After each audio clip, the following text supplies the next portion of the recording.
그러면 지금부터 제가 오늘의 주제를 선택한 이유를 먼저 좀 잠깐 설명드리도록 하겠습니다. 앞에서 얘기한 그 연장선에서 말씀을 드리도록 하겠습니다. 오늘의 제목이 구글과 애플과 메타의 공통점과 차이점 이렇게 잡았는데 이 주제 선택의 배경은요, 다음 주에도 좀 이어서 해야 될 주제입니다. 다음 주에도요. 자, 우리 아까 제가 앞에서 얘기했잖아요. 우리 사회가 구구가 나오게 된 것은 사회경제적 불평등이 갈수록 극심해지기 때문입니다. 갈수록 극심해지기 때문에 거기에 상처를 입은 많은 사람들이 윤석열이 되면 어떠랴, 오로지 그러니까는 자신들의 한풀이, 이런 마음을 이해를 하셔야 됩니다. 희망을 가질 수 없는 분들의 심정을, 그들의 한풀이를 하고 싶은 심정을 저는 이해를 하고 싶습니다. 그래서 그들을 제가 종기라고 표현한 거, 우리 몸의 종기다 혹은 종양이다 표현한 거는 종기와 종양도 우리 몸의 일부라는 것입니다. 자, 그래서 그 종기를 잘 치료를 해야 되는 거죠. 종기는 치료할 대상인 거죠. 상처 입은 부분을 잘 치료를 해가지고 정상적인 상태로 만들어야 되잖아요. 저는 우리 사회의 사회경제적 불평등에 가장 최전선에 있는 게 누구냐? 대상으로는 청년이고요. 그 다음에 지방입니다. 이재명 후보가 가지고 있는 청년과 지역에 대한 꿈은 원대합니다. 청년과 지역은 동전의 앞면과 뒷면입니다. 손바닥과 손등간의 문제입니다. 대구 경북 지역에서 홍일학 국회의원이라고 있죠. 그분이 페북에다가 오늘 이 지역 살리는 것과 관련해서 청년과 지역을 같이 연결을 하려고 하는 움직임에 제가 공감을 한다면서 댓글을 남겼습니다. 청년과 지역은 동전의 앞뒷면입니다. 지역의 문제는 뭡니까요? 지방 소멸이라는 말로 압축되고 있죠. 저는 서울 토백입니다. 지방에서 살아본 경험이 없습니다. 거의요. 경기도 하남이라는 데서 잠깐 한 10여 년 살아본 적은 있지만 사실상 서울에서 직장을 왔다 갔다 했기 때문에 배드타운 비슷한 역할뿐이 안 했기 때문에 서울을 떠났다는 느낌은 전혀 들지 않았습니다. 그런데 지방 소멸이라고 할 때 그 지방에 계시는 분들, 지역에 계시는 분들 굉장히 대한민국은 서울공화국, 수도권공화국, 이번에 대선에서도 지역 균형 발전 이런 부분이 목소리가 잘 안 들린다 이런 얘기 하시는 분들도 있고요. 그래서 제가 이재명 후보의 지역에 대한 관점을 오늘 소개하고 싶어서 다음 주까지 연장을 할 겁니다. 이 소개를요. 대한민국의 지역을 어떻게 하면 살릴 수 있느냐. 대한민국의 지방소멸은 왜 생기는 겁니까요? 청년들이 떠나고 있기 때문입니다. 청년들이 떠나고 있기 때문인 거예요. 청년들은 왜 떠납니까요?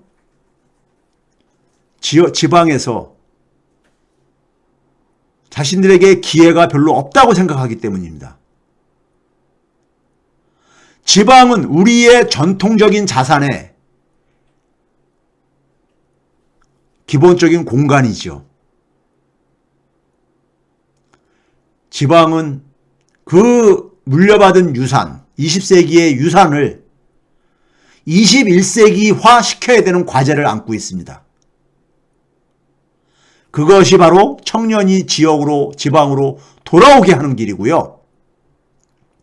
제가 다음 주에 얘기할 내용으로 한국형 홍익 플랫폼, 제가 평상시에 지역 공익 플랫폼이라는 용어를 종종 썼는데요. 한국형 홍익 플랫폼, 홍익이라는 용어를 오늘 처음으로 소개한 이유를 오늘 제 강의를 듣다 보면은 이해를 하실 겁니다.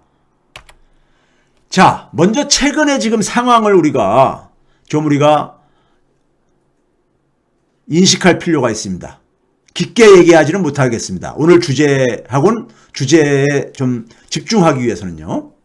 경제가 불확실성이 굉장히 지금 일상화되고 있죠. 경제 불확실성이 일상화되는 이유는요. 지난 30년 이상 세계 경제의 문제는 불평등이었습니다. 불평등이 계속 심화되는 것이었습니다. 그런데 그걸로 인해서 금융위기도 터지고 그것으로 인해서 구구가 바로 하기도 하고 그러는데도 불구하고 이거를 해결하려고 노력을 기울이지 않았습니다. 세계 주요 국가들이 모두가 다요. 자본주의 세계에서 불평등 완화는 근본적으로는 좋은 일자리 친화적인 혁신입니다. 근데 말은 멋있죠. 일자리 친화적인 혁신. 근데 쉽지 않죠. 시간이 소요되죠. 이 부분을 해결하기 위해서 제가 오늘 주제를 사실은 잡은 겁니다. 다음 주까지요. 단기적으로 우리가 불평등 완화하는 방법은요. 간단합니다. 재정의 역할을 통해서 우리가 세계 대공황 때 1930년대 세계 대공황 때 루즈벨트의 뉴딜 세계 대공황이 왜 나타난 거냐면요. 불평등이 굉장히 극심해져 가지고 그게 터진 거였었습니다. 전문가들은 다들 그렇게 인식을 하고 있습니다. 불평등 지수가 아주 그냥 극단적으로 치솟아 올라가죠. 그래서 뉴딜 정책은요. 일부 분들은 잘못 알고 있지만은 뉴딜 정책의 핵심은 3R로 대표됩니다. 3R.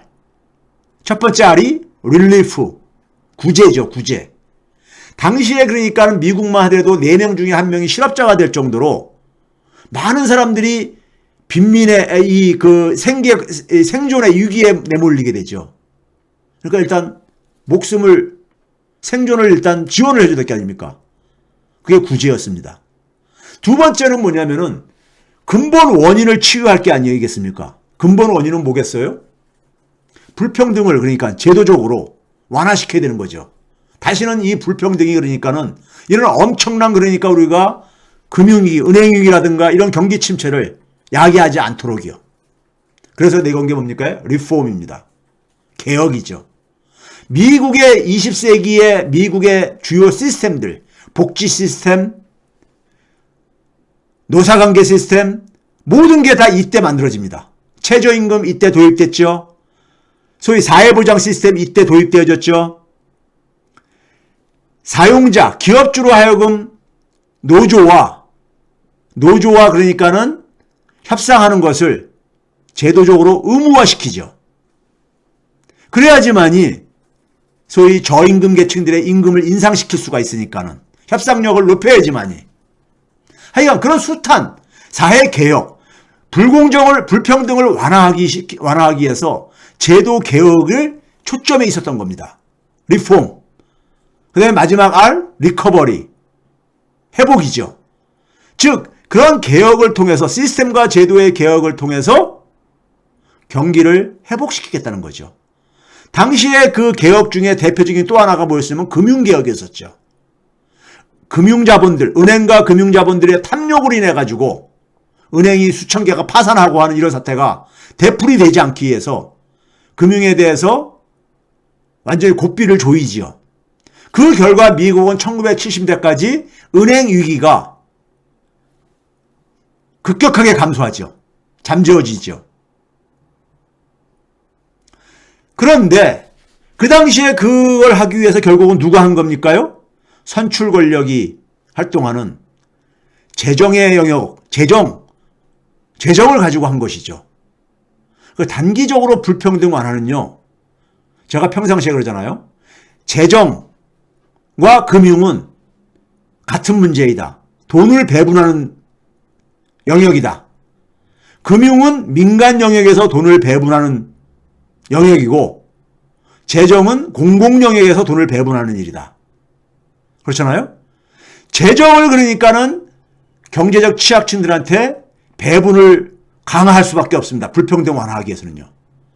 그런데 주요 국가들이 팬데믹까지 치르면서 12, 13년 전에는 금융위기를 치르고 그러고 나서 팬데믹을 치르면서 많은 주요국들이 재정이 거의 소진돼 버렸습니다.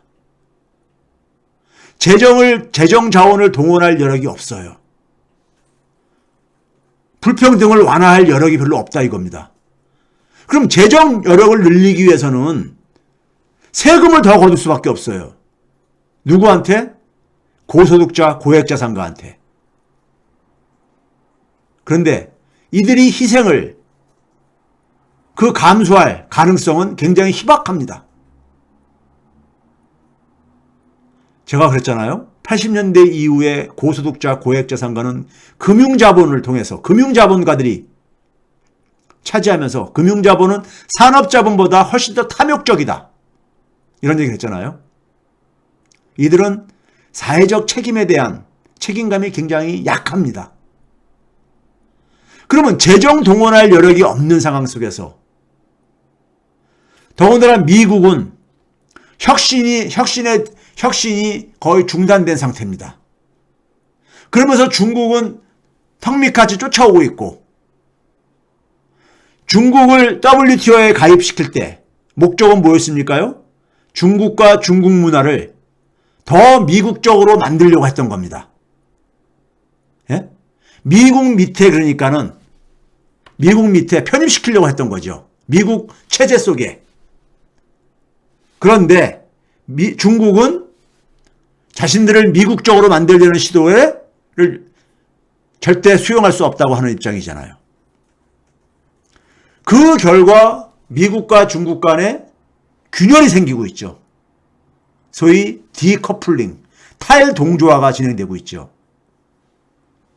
근데 세계는 이미 너무 촘촘하게 엉켜져 있어요.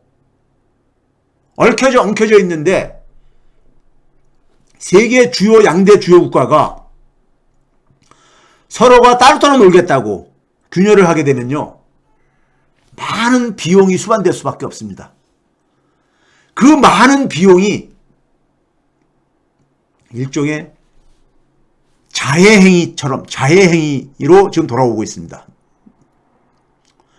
최근에 우리가 경기가 팬데믹 상황에서 경기가 회복되면서 세계 공급망에 문제가 생기는 것도 바로 이 미중 간의 균열의 연장선입니다.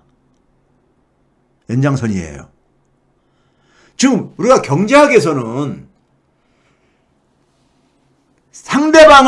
상대방에게 고통을 주기 위해서 내가 손해보더라도 손실을 보는 방식을 선택을 해가지고 상대방한테 고통을 주는 것을 가지고 비합리적이라고 우리가 표현을 합니다. stupid이라고 얘기를 해요. stupid, 멍청한 짓이다. 자기한테 이익이 되는 게 아니라 자기도 그러니까는 자기한테도 손실이 오면서 상대방의 고통을 주면서 자기한테 손실이 오는 이런 자해행위가 지금 세계 지금 주요 국가 간에 이 충돌에서 나타나고 있는 현상입니다. 세계는 지금 초연결 세계가 되면서 함께 살아가는 지혜를 요구하고 있는 겁니다. 소위 글로벌화, 세계화가 됐다는 얘기는요. 서로가 상호 의존, 상호 잘 그러니까 함께 살아가라고 하는 세계가 만들어진 것이에요. 그런데 그거를 지금 억지로 끊어버리겠다는 거 아닙니까? 끊어버리겠다는 거 아니에요. 중국을 완전히 그러니까는 미국으로부터 그러니까 봉쇄시키겠다는 거 아니에요.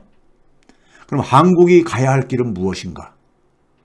이 상황에서 한국이 가야 할 길은 무엇인가?